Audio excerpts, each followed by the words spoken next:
Blessings, everyone. My name is Freddie. Welcome to this channel. Welcome to this video. Mass shootings in the United States. Now, let's face it, there is no perfect country. In my country, where I'm from, the Dominican Republic, we have a serious crime situation. We have corruption. There is no perfect country. However, this cancer in the United States is something that has shocked me since Columbine massacre. Back in Columbine High School, 2 students killed several other classmates and teachers.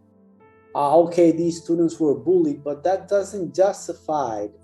So many kids are bullied. Even in their schools, I'm pretty sure other kids were bullied. Bullying other children is another cancer, and it's definitely something that should be worked on, okay? But that simply didn't justify killing other kids. And what shocks me is that wasn't the last incident like that in the United States. We have seen several throughout the years, and the United States is pretty known by that. Recently, we saw an incident in Buffalo, New York, where a white kid killed several black people inside a supermarket. I don't mind saying black people. I think it's a beautiful color, to be honest.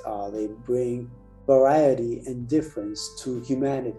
Okay, so I hope nobody gets offended because I refer to them as black people.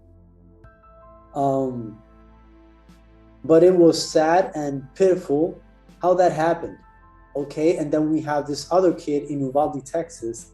He first shot his grandmother, and then he went into a school and killed 19 small children and 2 teachers. This is definitely not normal, okay? And I do want to address that, of course. To be honest, it's quite the cancer. And this kid, for example, the one in Buffalo, New York, he posted on Twitch what he was doing. It was like a sport to him. And it looked very similar to how video games look. And you can see how these video games about shooting people can influence weak minds, all right?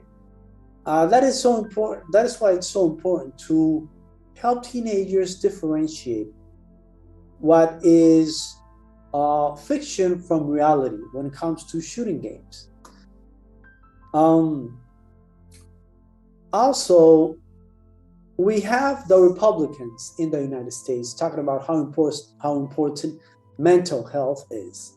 And then we have the Democrats, talking about how important gun control is. And both things are important, okay? Mental health is vital. We need to work on these children's minds and help them psychologically in order for them to become better people, okay? Also, gun control is important because, let's face it, how are you going to sell a gun to an 18-year-old kid? I'm sorry, it's a kid. He's not going to understand the consequences of managing that gun the wrong way. So both things are important. One possibility that the United States authorities may want to consider is a rising community of killers from the deep web. We've seen this even in movies, and this is a spoiler alert. But in the movie Batman with Robert Pattinson, in the 3rd act of the movie, you do see a community of young killers that rises, and they were keeping in touch with each other through the deep web. Now, I know the deep web is difficult to track, but it worked in the movie. And it could also work in real life. I mean, let's face it, these kids that are doing, or what can I say? They're killing people. These kids that are making these atrocities happen, 18 years of age, they are 22 years of age, 20 years of age, they are young men. And to be honest, it is a possibility that they could be having this community, which is obviously feeding their minds with murderous thoughts.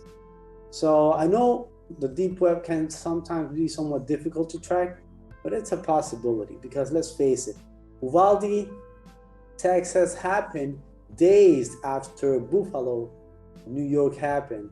And then other mass shootings have happened after that. So, and most of these mass shootings have been, have taken into effect by the hands of young men, kids practically. So this is something authorities in the United States may want to consider, this possibility of this community maybe in the deep web, just like we saw in that Batman movie. Just a thought. However, there is one basic mistake that the United States made, and I would definitely want to address this mistake. I mean, security in schools, like Trump said, it's also important.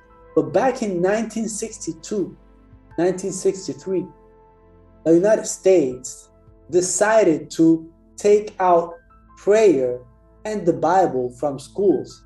I mean, let's face it. If you take out the book that talks about how you should love one another and how you should love your brethren as yourself, obviously, you're going to have kids that are going to have no respect at all or no concept of loving other people as themselves, which makes things pretty worse as they are. I mean, when you take out the Bible, when you take out these biblical principles of loving one another, when you take out the light, darkness comes in. Simple as. When there is no light, you have darkness. It's a natural law.